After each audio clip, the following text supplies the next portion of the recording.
Jai Sitaram. Ramaya Ramabhadraya Ramachandraya Vedase Raghunathaya Nathaya Sitayah Pate Namaha. Bala Ch. Chapter 46. The Birth of the Maruts.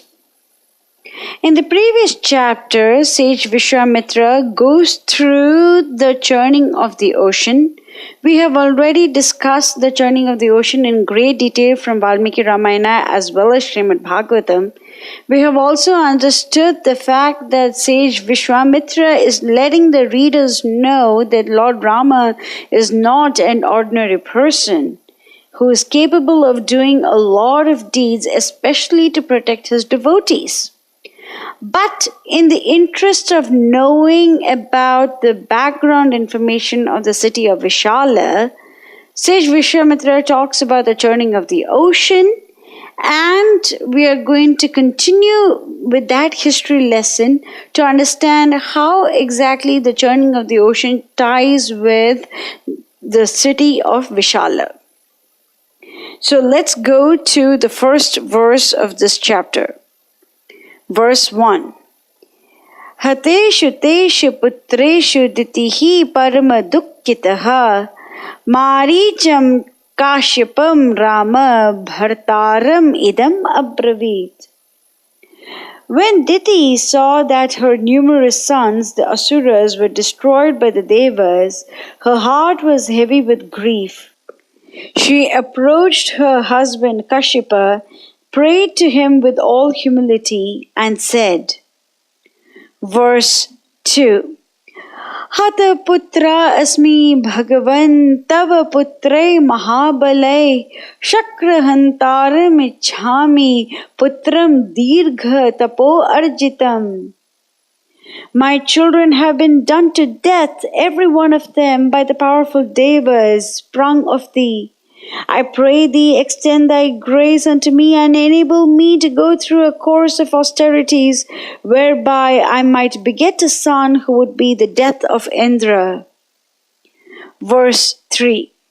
Sa aham tapah karishyami garbham me datum arhasi Ishwaram shakrahantaram tvam anujñatam arhasi. I shall practice severe austerities, and you should grant me a son who would be the supreme ruler of the world and capable of killing Indra. You should say yes. Verse 4. Tasya tat vachanam shrutva marichah kashyapa tada pratyuvacha mahateja ditim parama duhkitam. Kashyapa, the son of Maricha, of boundless might, heard her out, and his heart was wrung with pity at the mother's grief. Verse 5. Evam bhavatu bhadram te shuchihi bhava tapodhane janayashyasi putram tvam shakrahantaram ahave. Be it as you desire. O ascetic lady, you shall be blessed if you abide by the propriety of the practices of asceticism. Then you will be able to deliver a son who can become the killer of Indra. Verse 6. Purne varsha sahasre tu shuchihi yadi bhavishyasi putram trailokya hantaram mattaha tvam janayishyasi. Observe for 1,000 years a strict vow and holy, pure in heart and body, and you shall have of me a son who will lord it over the 3 worlds. Verse 7. Evam uktva mahatejah panina sa mamarjatam tam alabhya tatah svasti iti uktva tapase yayav. He passed his hands over her body, gave her his blessings, and departed to resume his tapas. Verse 8. Gate tasmin narashreshta diti parama harshita Kushaplavam samasadya tapaha tepe sudarunam. With a glad heart, Diti betook herself to the holy Kushaplavana and took upon herself to observe a long and difficult vow. Verse 9. Tapaha tasyam hi kurvatyam paricharyam chakaraha sahasraksho narasreshta paraya guna sampada. And upon her thus employed did Indra wait upon with humble reverence all the time. Verse 10. Agnim kushan kashtan apaha phalam moolam tathaiva cha nyavedayat sahasraksho yaccha anyat api kankshitam. He supplied her with the sacred grass, fire sticks, water, fruits, roots, and fire, and every other article that she might require. Verse 11. Gatra samvahaneh chaiva shrama apanayaneh tatha shakra sarveshu kaleshu ditim paricharaha. He pressed her limbs when she was tired, fanned her when she was hot, and was ever her right hand and shadow. Verse 12. Purne varsha sahasre dasha une raghunandana ditihi parma samkhrishta sahasraksham atha abravit. Years 990 passed away in this wise, when one day Diti turned with a bright face to Indra. He was ever at her side, anticipating her least wish, and said, verse 13, Tapaha charyantya varshani dasha viryavatam vara avashishtani bhadram te bhrataram drakshyasi tataha. My dear, your father Kashyapa was kind enough to accord me a boon that I would get an excellent son if I observed a course of religious practices he instructed me in. Only 10 short years of this severe ordeal, and you will have the pleasure of beholding your younger brother. Verse 14. Yam aham tvat krite putra tam adhasye jaya utsukam trailokya vijayam putra saha bhokshyasi vijvaraha. True it is, I resolved upon bringing forth a son who would put you down, but my heart has been won over to you by your sweet kindness and watchful service. It shall be my care to bring about perfect harmony between you two, so that the 3 worlds shall rest in peace and happiness. Verse 15.